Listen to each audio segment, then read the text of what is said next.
मी गडावर जाहीर करतो, मराठा समाजाच्या आरक्षणाला माझा पाठिंबा। राज्यात मराठा आणि ओबीसी आरक्षणावरून नवा वाद पेटलाय।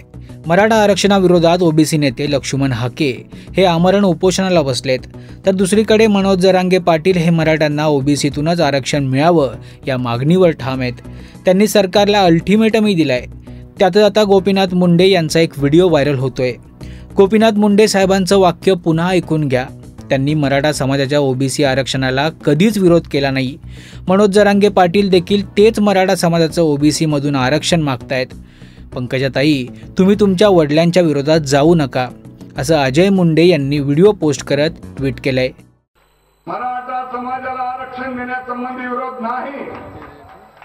मराठा समाजाला शैक्षणिक आरक्षण आणि नोकरी विषयक आरक्षण द्यायला पाहिजे। तर आमच्या आरक्षणाला धक्का न देता मी गडावर जाहीर करतो, मराठा समाजाच्या आरक्षणाला माझा पाठिंबा।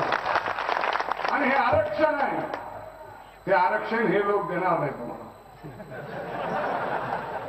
हे देणार नाही, कारण ते द्यायला गट्स लागतात। आणि या मराठा समाजाला ओबीसीचं राजकीय आरक्षण सोडून या मराठा समाजाला आरक्षण देण्याचा निर्णय कदाचित नियतीनं माझ्याच हाताने होणार असेल। Bureau report, Maharashtra news 24।